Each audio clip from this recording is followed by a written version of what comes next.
Hi everyone, welcome to another episode of Rita's Book Club. This week I'm reviewing The X-Talk by Rachel Lynn Solomon. This book has been on my list of books to read for a while, and this summer I was finally able to buy it and read it. I was very curious to read this story due to the radio and podcast setting.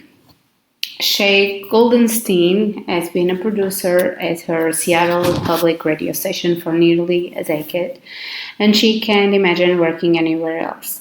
But lately, it's been a constant clash between her and her newest colleague, Dominique Yoon, who is fresh off a journalism master's degree program and convinced he knows everything about public radio. When the struggling station needs a new concept, Shay proposes a show that her boss greenlights with excitement. On the X-Talk, two exes will deliver relationship advice live on air. Their boss decided Shay and Dominique are the perfect co-hosts, given how much they already despise each other. Neither loves the idea of lying to listeners, but it's this or unemployment. Their audience gets invested fast, and it's not long before the X-Talk becomes a must listen in Seattle and climbs podcast charts. As the show gets bigger, so does their deception, especially when Shay and Dominique start to fall for each other. In an industry that values truth, getting caught could mean the end of more than just their careers.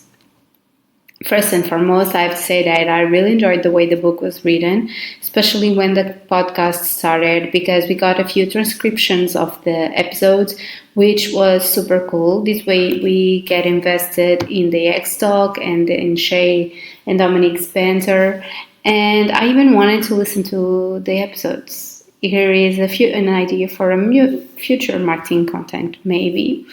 I think the on-air aspect of the book worked well due to the two characters' different personalities. They work so well together, and the banter was hilarious in a lot of moments. I do love a good haters to lovers trope, and when you give me first proximity, it's even better.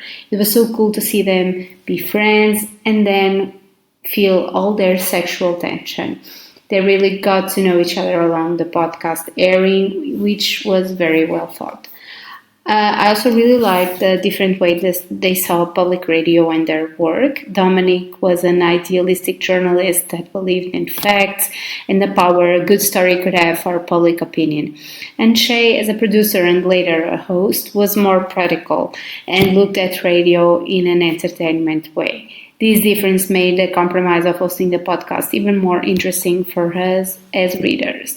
It made me really emotional to read Shay's motivation for wanting to host the podcast. She saw this as an opportunity to honor her dad's memory and to do something she always dreamt of after spending so many moments with her dad playing pretend as radio hosts.